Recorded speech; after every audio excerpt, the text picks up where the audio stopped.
దేవుని పరిశుద్ధ నామన మహిమ ఘనత ప్రభావాలు కలిగిన గాక. ప్రభునందు ప్రియ సహోదరులారా, మరొకసారి మీతో కలిసి సమయం గడుపుడు ప్రభు ఇచ్చిన కృపను బట్టి వందనములు. మనమందరము ప్రభు అయిన యేసుక్రీస్తు వారు శిలువ శ్రమలు జ్ఞాపకం చేసుకొనిచ్చు మనము రోజు వెంబడి రోజు ఆయన సన్నిధులు ప్రభు అయిన యేసుక్రీస్తు వారు ఎందుకు సిలువ వేయబడి ఉన్నారు అని దాని సత్యమును గ్రహించి మరి ఆ యొక్క సిలువ శ్రమలు జ్ఞాపకం చేసుకునిచు అనుదినము ఆయన సన్నిధిలో గడుపుటకు ప్రభు ఇచ్చిన కృపను బట్టి దేవునికి మహిమ కలుగును గాక. హల్లెలూయా.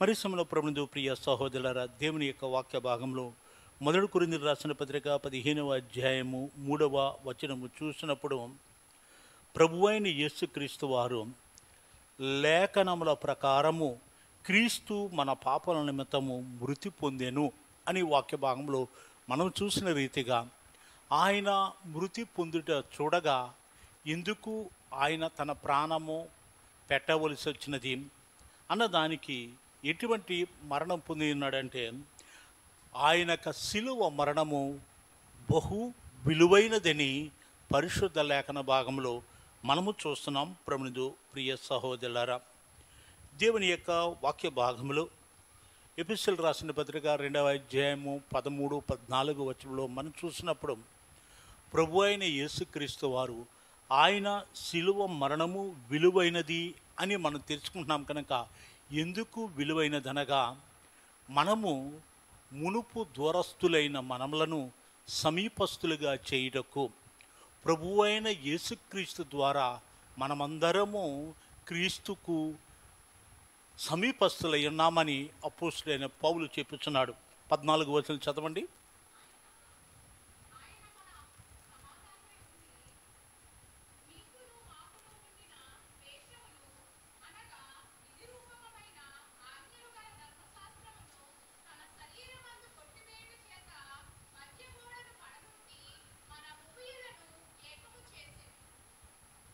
ప్రేమగల దేవా, మీకే మహిమ ఘనత ప్రభావాలు చెల్లిస్తున్నాం. ప్రభా, మరొకసారి మా బ్రతుకుల్లో ఈ యొక్క శిలువ శ్రమల ధ్యాన కాలంలో ప్రభా మరి మీ సన్నిధిలో 6వ దినముగా గడుపుడుకు మీరు ఇచ్చిన కృపను బట్టి వందనములు. ప్రభా, కొన్ని మాటలు ఈ సమయమున మీ పరిశుద్ధ లేఖన భాగం ద్వారా మేము మీ యొక్క శ్రమలు జ్ఞాపకం చేసుకుని చూడగా వాక్యమై ఉన్న దేవా, వాక్యముతో నాతో మాతో ఈ వాట్సాప్ ద్వారా ఎంతమంది వినపడుతున్నారో వారందరికీ దీవెనకరంగా చేయమని యేసునామమున వేడుకుంటున్నాం పరమ తండ్రి, ఆమేన్. హల్లెలూయా. ఈ సమయంలో ప్రభునందు ప్రియులారా, శిలువ మరణము అంటే మనకందరికీ తెలుసు, ఒక నిలువు కర్ర, అడ్డకర్ర. మరి అది రోమీయులలో వాళ్ళు అనేకమైన శిక్ష విధిస్తారు. ఆ శిక్షల్లో అతి కఠినమైనది ఏంటంటే శిలువ మరణము. ఇక్కడ ప్రభునందు ప్రియులారా, శిలువే ఎందుకు వేయబడాలి అన్నదానికి దేవుని యొక్క వాక్య భాగములు అనేకమైన విషయంలో ఉన్నది. ఎందుకంటే మరి మానవునికి సమాధానము కలిగజేయటకు శిక్ష ప్రభు అయిన యేసుక్రీస్తు వారు ముందుగానే లేఖనము ద్వారా ప్రవచించిన రీతిగా ప్రవచన వాక్య భాగములు నెరవేరుటకు ఆయన తప్పనిసరిగా మరణము పొందవలసినది. అయితే ఎటువంటి మరణము అని చూడగా దేవుని యొక్క వాక్య భాగంలో యూదుల మరి ధర్మశాస్త్ర ప్రకారముగా కొన్ని శిక్షలు ఉన్నవి. ఊటంటే రాళ్లతో కొట్టబడి చంపుట, గ్రీకులైతే విషమిచ్చి చంపుట, రోమియులైతే శిరచ్ఛేదనము చేసి చంపుట, సిరియనులైతే సింహములకు ఆహారముగా వేయుట, ఆయా ప్రదేశములలో ఉరి తీయుట, మరుగుచున్న నూనెలు వేయుట, చితి పేర్చి మండించుట, మరి శరీరమునకు కీలు పూసి నిప్పు అంటించుట, చర్మము ఒలిచి వేట కుక్కలతో కరిపించుట, కొండ శిఖరము నుండి పడద్రోయుట, తిరిగటి రాయి మెడకు కట్టి లోతైన సముద్రములో పడవేయుట, ఇటువంటి శిక్షలు ఉన్నాయి. అయితే రోమీయులలో అది కఠినమైన శిక్ష ఏంటంటే శిలువ మరణము. ఇది ఆ కాలంలో యేసు ప్రభు ఉన్న కాలంలో శిలువ మరణము అమలులో ఉండేట్టుగా చరిత్ర చెప్పుచున్నది. ప్రభునందు ప్రియులారా, ఈరోజు మనము యేసుక్రీస్తు యొక్క శిలువ శ్రమలు ధ్యానం చేస్తున్న సమయంలో మనము నేర్చుకున్న పాఠ్యభాగం ఏంటంటే శిలువ మరణము విలువైనది అన్న మాట గురించి మనం నేర్చుకుంటున్నాం. మరి ఇక్కడ ప్రభునందు ప్రియులారా, ఈ యొక్క శిలువ మరణముకు ఎవరు అర్హులంటే ద్రోహులు, తర్వాత ప్రభుత్వమునకు విరోధముగా ప్రవర్తించేవారు, ఆయా రీతిలుగా రోమా ప్రభుత్వమునకు ఎవరైతే మరి వ్యతిరేకించున్నారో దాని నిమిత్తము ఆ కాలములు శిలువ మరణము అమలులో ఉన్నట్టుగా చరిత్ర మనము చూస్తున్నాం. ప్రభునందు ప్రియులారా, కనుక ఈ సమయమున అటువంటి మరణము ప్రభువైన యేసుక్రీస్తు వారికి నిర్ణయింపబడినట్లుగా దేవుని యొక్క వాక్యభాగములు మనం చూస్తున్నాం. యేసుక్రీస్తు యొక్క శిలువ మరణం పొందుట వలన మనకు కలిగిన ఫలితములను బట్టి నేటి దినములో ఈ లెంట దినాలని గతంలో చెప్పిన రీతిగా క్రీస్తు శకము 325 శతాబ్దంలో మరి నికేయ అనే ఒక ప్రత్యేకమైన మరి మహాసభలో ఆ నాటి కాలపు కాన్స్టాంట్ అనే చక్రవర్తి అమలులో తీసుకుని వచ్చినది.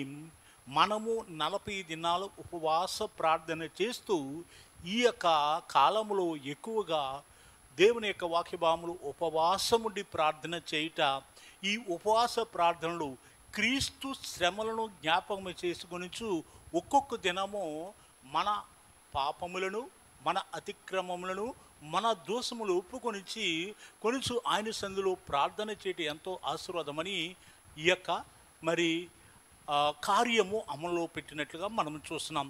కనుకని ఈ యొక్క లెంట డేస్లో మరి ధ్యానించవలసిన ఈ యొక్క యేసుక్రీస్తు శిలువ మరణములు.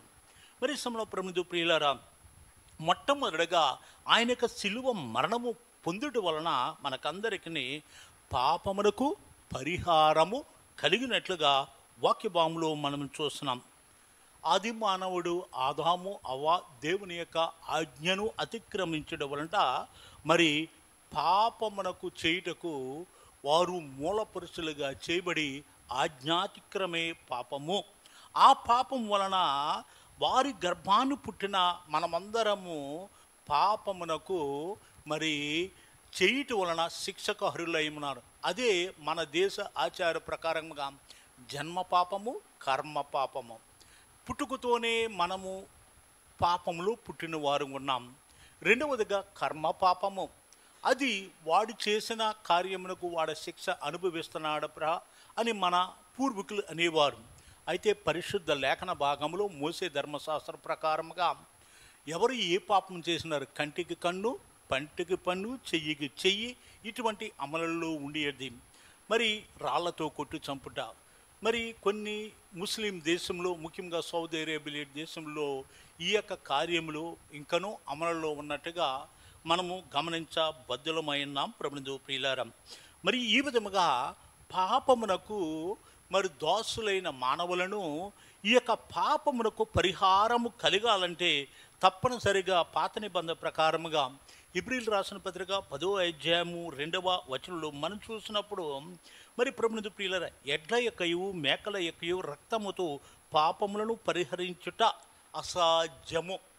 పరిశుద్ధ గ్రంథంలో పాత నిబంధనలో మనం చూసినప్పుడు ఆ కాలంలో ఇశ్రాయేలు ప్రజలు వారు పాపం చేసినప్పుడు దేవుని యొక్క సన్నిధికి మరి ఒక గొర్రె పిల్లను కానీ, పొట్టేలను కానీ, ఆవు దూడను కానీ, పేదవారైతే పావురములు కానీ తీసుకుని వచ్చి వాటిని రక్తము చిందించడం వలన తాత్కాలికమైన పాపక్షమాపణ కలిగిదిగా ఉండి ఉన్నది. అయితే ఈ సమయమున ఈ యొక్క సందర్భంలో మరి మానవుడు పాపము చేసి తిరిగి అదే లేకున్నాడు. మరి ముస్లిం లోకములో అయితే ఈ యొక్క రంజాన్ అయిన తర్వాత బక్రీద్ అనే పండుగ వస్తుంది. ఆ సమయంలో వారు ప్రతి ఒక్కరూ ఒక గొర్రెను కానీ మేకను కాను వధించేవాడు వారు ఉన్నారు. ఎందుకంటే వాళ్ళ పాపమునకు ప్రాయశ్చితము కలుగుతున్నదని. అయితే ప్రభునందు ప్రియులారా, దేవుని యొక్క వాక్యభాగములు మన పూర్వీకులు కూడా ఒక శ్లోకము మనకు ఉన్నది. మనము చూసినప్పుడు పాప పరిహారో రక్త ప్రోక్షణం ఆవశ్యకం, తద్రక్తం పరమేత్మర పుణ్యదాన బలియాగము అని అక్కడ మనకు శ్లోకం కూడా ఉండేది. అనగా పరిశుద్ధాత్ముడు తనకు తానుగా బలి అయి తన రక్తమును ఉచితముగా దానము చేయాలని దీని యొక్క అర్థమైనది. అలాగు చేసిన వాడు ఈ లోకములు ఎవ్వరు లేరు, కేవలము ఒక ప్రభువైన యేసుక్రీస్తు మాత్రమని హెబ్రీలు గ్రంథకర్త చెబుతాడు. హెబ్రీలు రాసిన పత్రిక 9వ అధ్యాయం 22, 14, 28 వచనాలు చెప్పినాడు. అంతకు ముందు ప్రవక్త అయిన యెషయా మరి తన యొక్క పుస్తకములో 53వ అధ్యాయము క్లియర్గా ఆ యొక్క మొదటి 12 వచనంలో ప్రభువైన యేసుక్రీస్తు వారు ఎటువంటి మరణము పొందుతారు అన్న విషయములు స్పష్టంగా వ్రాసి ఉన్నారు ప్రభునందు ప్రియ సహోదరులారా.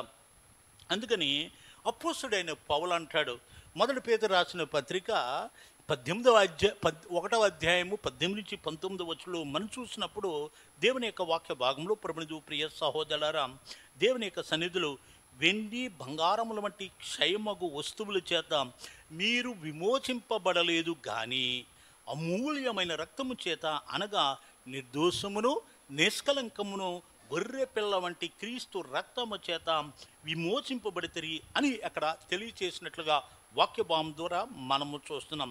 కనుకనే ఈ సమయమున దేవుని యొక్క వాక్య భాగంలో యేసుక్రీస్తు యొక్క శిలువ మరణము ద్వారా మనకు కలిగిన గొప్ప లాభము, ప్రయోజనం ఏంటంటే పాపమునకు పొందే శిక్షను మనము దాని నుంచి విడుదల పొంది పాప పరిహారార్థ బలిగా ప్రభువైన యేసుక్రీస్తు వారు తన రక్తము చిందించడం వలన మనమందరము ఏం చేయబడమంటే దేవునికి దూరస్తులైన మనము క్రీస్తు రక్తము ద్వారా సమీపస్తులై ఉన్నామని ఎఫెసీ 2:13-14 మనం చదువుగా విని ఉన్నాం. మరి సమయంలో ప్రభువు ప్రియ సహోదరుల దేవుని యొక్క వాక్య భాగంలో క్రీస్తు యేసు శిలువ మరణము పొందడం వలన మానవుల పాపమునకు పరిహారము కలిగినది. అందుకని శిలువ మరణము విలువను, గొప్ప మరి సత్యమును మనకు తెలియపరుస్తూ పరిహారము మనకు కలిగజేసినట్లుగా వాక్యభావంలో మనం చూస్తున్నాం. ఈ సమయంలో ఒకటే నేర్చుకున్నాం, యేసుక్రీస్తు శిలువ మరణం పొందుట వలన మొదటి ఫలితం ఏంటంటే మన పాపమునకు పరిహారము కలిగినది. హల్లెలూయా. అంతేకాకుండా ప్రభువు ప్రియ సహోదరులారా, శిలువ మరణము దేవుని ఉద్దేశమును సఫలపరచెను అని దేవుని యొక్క వాక్యభావంలో మనము చూస్తున్నాం. ప్రభు అయిన యేసుక్రీస్తు వారు శిలువ మరణము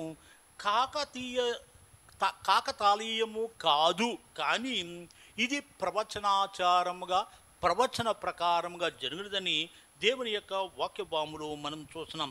అందుకని ప్రవక్త అంటున్నాడు, యెహోవా అతనిని నలుగుగొట్టుటకు ఇష్టమాయెను అని మనము యెషయా గ్రంథము 53వ అధ్యాయము 10వ వచనంలో మనము చూస్తున్నాం. ప్రభువు ప్రియ సహోదరులారా, కనుకనే ఈ సమయమున యేసుక్రీస్తు వారు తండ్రి అయిన దేవుని చిత్తమునకు ఆయన మరి లోబడిన గనక అతడు దౌర్ధన్యమునందును బాధింపబడినను అతడు నోరు తెరవలేదు.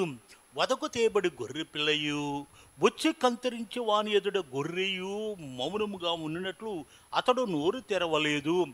అన్యాయపు తీర్పు పొందిన వాడే మరి ఆయన అతడు కొనుపోబడునని ప్రవక్త అయిన యెషయా 53వ అధ్యాయము 7-8 వచనంలో మనము చదవగా మనం అంటున్నాం. ప్రభువు ప్రియ సహోదరులారా, కనుక ఈ విధముగా జరుగుట వలన దేవుని యొక్క చిత్తము ఏంటంటే యేసు ప్రభువారు శిలువ మరణము ఆయన సంకల్పమైనది, ముందుగానే ప్రవక్తల ద్వారా ప్రవచింపబడిన వాక్యము అని గ్రహించి ప్రభువైన యేసుక్రీస్తు వారు మరి ఈ యొక్క శిలువ మరణము వలన గొప్ప మరి ప్రయోజనము మనకు కలిగినట్లుగా పరిశుద్ధ లేఖన భాగంలో మనము చూస్తున్నాం.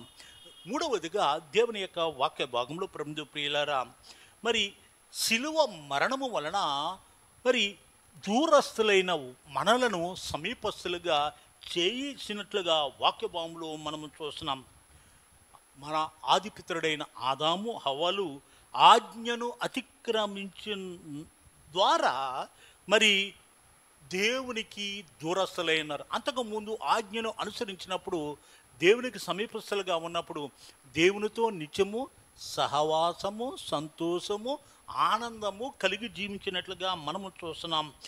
ఏదోను వనములు ఎప్పుడైతే ఆజ్ఞను అతిక్రమించి ఉన్నారో ఆ పాపము ఏం చేసిందంటే వారిని ఏదోను వనము నుంచి త్రోసి వేయుతున్నట్లుగా దేవుని యొక్క వాక్యభామలో మనం చూస్తున్నాం. ఎప్పుడైతే దేవుని మరి ఏదోను వనము నుంచి త్రోసి వేయబడినదో దేవునితో సహవాసము కోల్పోయినట్లుగా మనము చూస్తున్నాం. వారి సంతానమైన మనము కూడా ఏం చేసినామంటే ఆయనను ఆజ్ఞను అతిక్రమించి వారుగా ఉండి ఉన్నాము. ఆ ఆజ్ఞ అనగా పాపము చేయుటకు మనము మరి పాపములోనే పుట్టి పాపమునకు దాస్యం అయిపోయినాం. వారి యొక్క సంతానములో కయీను, హేబేలు. హేబేలు యొక్క శ్రేష్టమైన బలిని దేవుడు ఆలకించిన దాన్ని బట్టి కయీను కోపస్థుడై తమ్ముని కొట్టి చంపి ఉన్నాడు. పైగా ఏం చేసి ఉన్నాడు, కయీను నీ సోదరుడు ఎక్కడనగానే నా తమ్ముడికి నేను కావలడు వాడనా అని దేవునికి వ్యతిరేక్తముగా మాట్లాడి ఉన్నాడు. కనుకని దిమ్మరి అయి దేవుని బిడ్డలకు దూరముగా జీవించినట్లుగా దేవుని యొక్క వాక్యభామంలో మనం చూస్తున్నాం.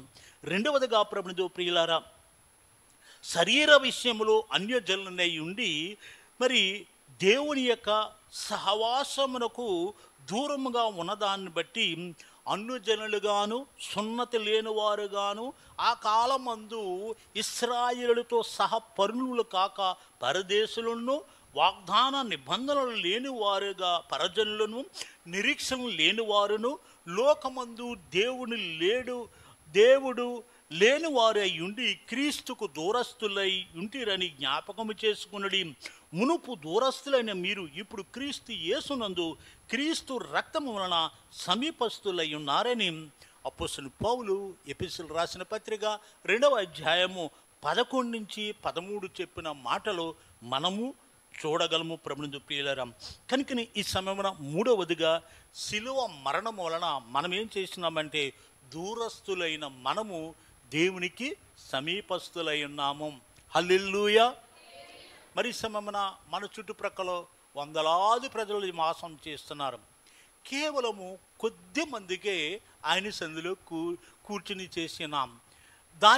దానికి అర్థం ఏంటి? క్రీస్తు రక్తము వలన మనమందరము కడగబడి ఆయన యొక్క బిడ్డలుగా ఉండుటకు, దేవునికి సమీపస్తులుగా ఉండుటకు క్రీస్తు యొక్క మరణము మనకు ప్రయోజనకరమై ఉన్నదని దేవుని యొక్క వాక్యభావం ద్వారా మనము చూస్తున్నాం. హల్లెలూయా. దాన్ని బట్టి క్రీస్తు శిలువ మరణం అంతే ఎంతో విలువైనది. అందుకని ఈ యొక్క ప్రత్యేక దినాల్లో మనము క్రీస్తు శిలువ శ్రమలు ధ్యానిస్తున్నామంటే అది దేవుని యొక్క కృప. మనం పొందవలసిన శిక్ష ఆయన కుమారుడు యేసుక్రీస్తు పొందుటకు ఆయన అనుమతించి ఆయన పొందిన శ్రమ వలన మనకు ఆయన యొక్క సన్నిధిలో గడుపుటకు ప్రభు గొప్ప కృప అనుగ్రహించినాడు. తర్వాత 4వది ప్రభునందు ప్రియ సహోదరులారా, దేవుని యొక్క వాక్య భాగంలో ఆయన శిలువ మరణం వలన మనకు సమాధానము కలుగజేసినట్లుగా దేవుని యొక్క వాక్య భాగంలో మనము చూస్తున్నాం. కనుక ఈ సమయమున దేవుని యొక్క వాక్య భాగంలో ప్రభునందు ప్రియుల శిలువ రక్తము వలన మనమందరము సమాధానము కలిగి ఉండుటకు ప్రభు కృప చూపి ఉన్నాడు. కనుకని ఈ సమయమున దేవుని యొక్క వాక్య భాగములు ప్రవక్త అయిన యెషయా మరి 53వ అధ్యాయం 5వ వచనంలో మనం చూసినప్పుడు అతడు అనగా ప్రభు అని యేసుక్రీస్తు మన అతిక్రమ క్రియలు బట్టి గాయపరచబడి ఉన్నాడు, మన దోషములను బట్టి నలగొట్టబడి ఉన్నాడు, మన సమాధానార్థమైన శిక్ష అతనిపై వేసుకొని. గమనించండి, మన సమాధాన అర్థమైన శిక్ష అనగా తండ్రికి మానవుడికి ఉన్న ఆ యొక్క సమాధాన శిక్ష అంటే ఆది తల్లిదండ్రులు చేసిన శిక్ష వలన దేవునితో సమాధానం కోల్పోయి ఉన్నారు. తిరిగి ఆ సమాధానము అనుగ్రహించుటకు మరి ఈ లోకానికి ఆ శిక్ష పొందుటకు ఆయన ఈ లోకంలో. ప్రవక్త అయిన యెషయా కూడా చెప్పుచున్నాడు. ఏంటి? ఆయన పుట్టు గురించి 9వ అధ్యాయము యెషయా గ్రంథము మరి దేవుని యొక్క వాక్యభాగంలో 6వ వచనంలో మనం చూసినప్పుడు ఆయనకి కలిగిన గుణగణములలో ఆశ్చర్యకరుడు, చెప్పండి సండే స్కూల్, ఆశ్చర్యకరుడు, ఆలోచనకర్త, ఓకే, సమాధానమునకు అధిపతి అని ఆయనకు పేరు పెట్టడం. ఆ విధముగా ప్రవక్త అయిన యేసయ్య చెప్పినప్పుడు ఆయన శిలువ మరణం వలన ఆ సమాధాన అర్థ శిక్ష అతనిపై వేసుకున్నట్లుగా 53వ అధ్యాయము 5వ వచనంలో మనము చూస్తున్నాం.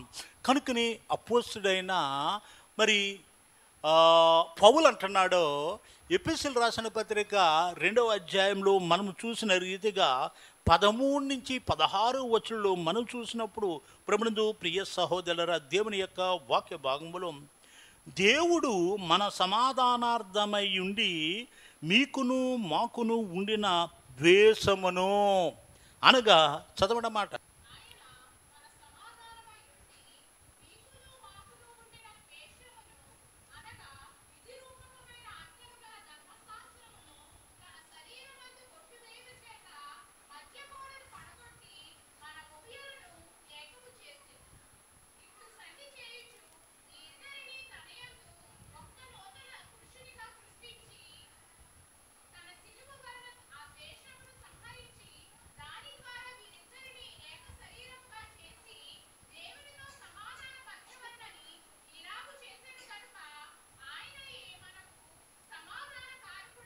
హల్లెలూయా. తన శిలువ వలన ఆ ద్వేషమును సంహరించి మనకు సమాధాన కారకుడై ఉన్నట్టుగా దేవుని యొక్క వాక్యభాగం ద్వారా మనము చూస్తున్నాం. ప్రభునందు ప్రియులారా, యూదులకు యూదేతరులకు అనగా మనకు అనగా అన్యజనులకు మధ్య అసమాధానము అను గోడ అడ్డుగా ఉండెను.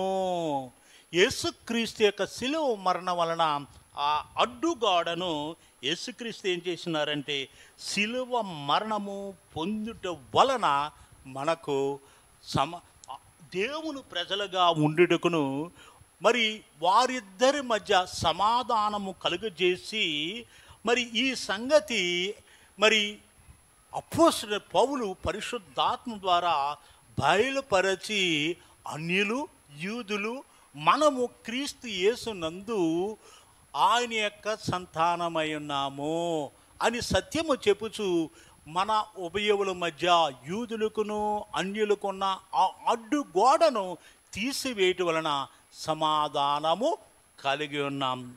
మరి మన దేశంలో కూడా వివిధ జాతులుగా చెందిన వారు ఉన్నాము, వివిధ కులములకు చెందిన వారు కూడా ఉన్నాం. అయితే ఏమి చేస్తున్నాము? క్రీస్తు అనుగ్రహించిన ఆ యొక్క శిలువ మరణములు ఆ అడ్డుగోడను, మన మధ్య ఉన్న అడ్డుగోడను తొలగింపచేసి మనం ఏం చేస్తున్నాము? కుల మత భేదం లేకుండా ఆయన సన్నిధికి వచ్చి యేసు నామమున మనమందరము ఆరాధించుసు స్తుతించుసు కొనియాడుచున్నాము. హల్లెలూయా. ఏదంటే యేసు ప్రభు శిలువ మరణము వలన సమాధానము కలిగి ఒకే ఒక దేవుడిని అనగా సృష్టికర్త మన రక్షకుడును విమోచకుడును యేసుక్రీస్తును మనం ఆరాధిస్తున్నాము. హల్లెలూయా. అపోస్తలుడైన పౌలు చెప్పిన రీతిగా ఉభయల మధ్య ఉన్న అడ్డుకోడను, అదేవిధంగా మన దేశంలో కూడా మనము అనేకమైన జాతులకు తెగలకు చెందిన వారము కనుక మన మధ్య ఉన్న అడ్డుగోడలను ఆయన పడగొట్టేసి ఎవరిని పూజిస్తున్నాము? సృష్టికర్త అయిన దేవుణ్ణి, లోక రక్షకుడైన యేసుక్రీస్తును ఆరాధించుటకు ప్రభు గొప్ప కృప అనుగ్రహించి ఉన్నాడు. హల్లెలూయా. కనుక ప్రభు ప్రియులారా, మరి సమాధానం శిలువ మరణం వలన సమాధాన పరిచినట్లుగా దేవుని యొక్క వాక్యభాగంలో మనం చూస్తున్నాం. ఇక్కడ మొదటిగా సమాధానం అనగా దేవునికి మనుషునికి ఉన్న మధ్య సమాధానము మరి ఆయన కలుగజేసినట్లుగా వాక్యభాగంలో మనం చూస్తున్నాం. రెండవదిగా మనుషునికి మధ్య సమాధానము కావాలి. కనుకని ఆ సమాధానము కలుగజేయడానికి ఏం చేసినాడు? మన మధ్య ఉన్న ఏ గోడను పడగొట్టినాడు? అడ్డుగోడను. ఏ అడ్డుగోడను? ఇక్కడ చెప్పాలంటే మనము మరులు అనుకోకండి, అనేకమైన కులస్తులుగా ఉండి ఉన్నాం. ఆ కులమైన అడ్డుగోడను పడగొట్టి ఉన్నాడు. అందుకని మనమందరము ఒకే బల్లలో ఒకే పానీయములో పాల్గొనుటకు ప్రభు గొప్ప కృప అనుగ్రహించి ఉన్నారు. హల్లెలూయా. అంతేకాకుండా ప్రభునందు ప్రియ సహోదరులారా, ఆయన మూడవదిగా వ్యక్తిగత సమాధానము కావాలి. అంటే వ్యక్తిగతముగా సమాధానము కావాలి అనగా ఒకరితో ఒకరము సమాధానము కలిగి ఉండాలి. కనుక ప్రభునందు ప్రియులారా, ఒకరితో ఒకరము సమాధానము కలిగి ఉండడకు ఒకటి ఆయన శిలువ మరణం వలన దేవునికి మానవుడికి సమాధానము. రెండవది ఆ యొక్క యూదులకు అన్యులకున్న మధ్య గోడను తీసివేసి సమాధానము. వ్యక్తిగతముగా ఒకరికొకరు సమాధానము కలిగి ఉండాలని ఆయన యొక్క శిలువ మరణము మనకెంతో ఆశీర్వాదం కలిగి ఉన్నట్లుగా వాక్యభావంలో మనం చూస్తున్నాం. ఐదవదిగా శిలువ మరణం వలన మరణముపై విజయము. హల్లెలూయా. ఇక్కడ ప్రభునందు ప్రియ సహోదరులారా, దేవుని యొక్క వాక్య భాగములో మరణము అనే మాట చాలా భయాన్ని కలిగిస్తుంది. మరి ఇక్కడ మరణము, ఈ మరణం అనేది ప్రతి ఒక్కరికి భయము కలిగించేది. కనుక ఈ సమయంలో ప్రభునందు ప్రియులరా, దేవుని యొక్క వాక్య భాగంలో మరణము ప్రతి ఒక్కరూ పొందాలి అని దేవుని వాక్యం చెప్పుచున్నది. అది దేవుని యొక్క వాక్యానుసారము. అందుకని 90వ కీర్తనలో 2వ వచనంలో నరులారా తిరిగి రండి అని చెప్తున్నారు. పుట్టినది మొదలుగా ఏదో సమయం మన దేవుని సన్నిధికి వెళ్ళవలసిన వారు ఉన్నాము.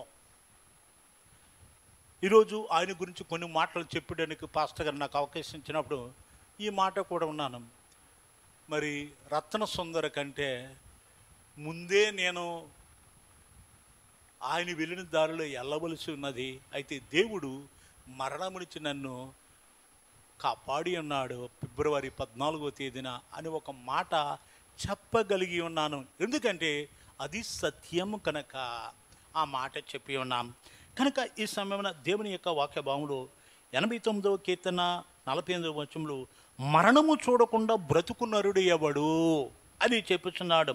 కనుక ఈ సమయంలో దేవుని యొక్క వాక్య భావంలో ఇక్కడ మరణము శారీరక మరణము అనగా శరీరము ఎడబాటు అని ప్రసంగి గ్రంథము 12వ అధ్యాయం 7వ వచనంలో మనం చూస్తున్నాం. రెండవదిగా ఆత్మీయ మరణము. జీవిస్తున్న మాత్రము పేరు ఉన్నది కానీ నీవు మృతుడివే అని ప్రకటన గ్రంథకర్త 3వ అధ్యాయము 1వ వచనం చెప్పిస్తున్నాడు. మూడవదిగా శాశ్వత మరణము. ఎవరి పేరైతే జీవ గ్రంథమందు వ్రాయబడినట్టు కనబడని ఎడల వాడు అగ్నిగుండంలో పడవేయబడును. ఇది 2వ మరణమని ప్రకటన గ్రంథము 20వ అధ్యాయం 15వ వచనంలో మనం చూస్తున్నాం. బైబిల్ దాన్ని ఏం చెప్తుందంటే నరకము. కనుక ఈ సమన దేవుని యొక్క వాక్య భాగంలో మరణము తర్వాత ఏమి జరుగును అని అవగాహన లేని వారు మరణము గూర్చి భయపడతారు. జీవితాంతము మరణ భయము చేత దాస్యముకు లోబడి ఉన్నట్టుగా హెబ్రీయుల గ్రంథకర్త చెప్తున్నాడు 2వ అధ్యాయం 15వ వచనంలో. మరణము గూర్చి భయపడవలసిన పని లేదు. ఎందుకంటే దేవుని యొక్క వాక్య భాగంలో యేసు ప్రభు చెప్పిన మాట 5వ అధ్యాయం యోహాను సువార్త 24వ వచనంలో మనం చూసినప్పుడు ప్రభునందు ప్రియులారా, నా మాట విని నన్ను పంపిన వాని యందు విశ్వాసముంచువాడు నిత్య జీవం గలవాడు, తీర్పులోనికి రాక మరణములోని జీవంలోనికి దాటి ఉన్నాడని యేసుక్రీస్తు చెప్పి ఉన్నాడు. ప్రభునందు ప్రియ సహోదరులారా, అంతేకాదు మరణపు ఉల్లు విరిచెను, మరణంపై విజయము చేకూర్చెను, విజయమందు మరణము మింగివేయను అని రాయబడిన వాక్యము నెరవేరుటకు 1 కొరింథీయులకు రాసిన పత్రిక 15వ అధ్యాయము 54 నుంచి 57 వచనంలో మనం చూసినప్పుడు, ఓ మరణమా, చదవమా 1 కొరింథీయులకు రాసిన 15:54 నుంచి 57.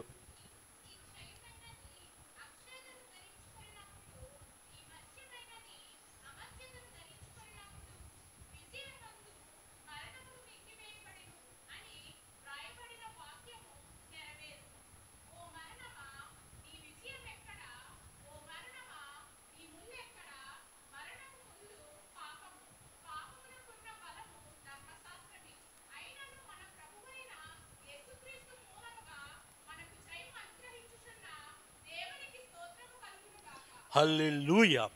యేసుక్రీస్తు మూలముగా మనకు జయం అనుగ్రహించేస్తున్న దేవునికి స్తోత్రము కలుగును గాక అని చెప్పుచున్నాడు ప్రభు. కనుక నీ సిలువ మరణము విజయంపై మరి మనకు విజయము చేకూర్చినది కనుక, ఎందుకనగా మరణ శాసనము రాసిన వాడు మరణించితేనే తప్ప అని హెబ్రీల కర్తగా చెప్పుచున్నాడు. 9వ అధ్యాయము హెబ్రీలు రాసిన పత్రిక 16-17 వచనంలో మనం చూసినప్పుడు 9, 16, 17 వచనంలో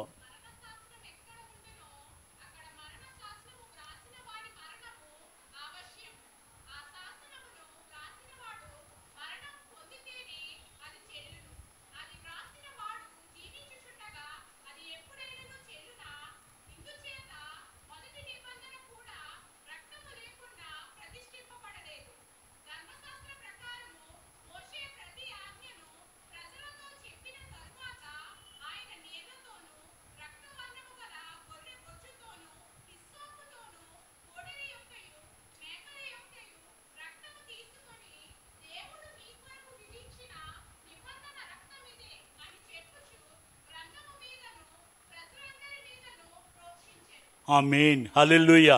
ఇక్కడ ఏం చేయండి, మరణ శాసనము విధించిన వాడు మరణిస్తే తప్ప. ఇప్పుడు మరణ శాసనము మనకు ఎవరు రాశారు? ఏలయనగా ఏ భేదము లేదు, అందరూ పాపం చేసి దేవుడు అనుగ్రహించి మహిమ పొందలేస్తున్నారు. ఓకే, ఏలయనగా పాపం వల్ల వచ్చు మరణము, పాపం వల్ల జీతము మరణము. ఎవరు రాశారు? దేవుడు రాశాడు. అయితే ఇప్పుడు ఏమన్నాడు హెబ్రీయుల గ్రంథకర్త? ఆ శాసనము ఎవరైతే పెట్టినారో ఆయన మరణిస్తే తప్ప మనకు విజయం లేదని. అర్థమవుతుందా? ఇప్పుడు దేవుడు మరణించాలి, మరి దేవుడిని ఎవరైనా చంపగలరా? కనుకని 2025 సంవత్సరముల క్రితం అది హెబ్రీయుల గ్రంథకర్త చెప్పుచున్నాడు. రక్తం, హెబ్రీయులు రాసిన పత్రిక 2వ అధ్యాయము 14 ఆయన చెప్పుచున్నమాటే, రక్త మాంసములతో ఉన్న మనము మరణ భయము చేత దినదం భయపడుతున్న మనలను విమోచించుటకు ఆయన కూడా రక్త మాంసములు గలవాడుగా అయినాను. కనుకనే యేసు ప్రభు వారు రక్త మాంసములు గలవాడుగా కన్య అయిన మరియమ్మ గర్భమున పుట్టి 33.5 సంవత్సరాలు జీవించి మన కొరకు ఆయన సిలువ మరణము పొందెను. అందుకనే సిలువ మరణము మనకి విజయము చేకూర్చినది. హల్లెలూయా.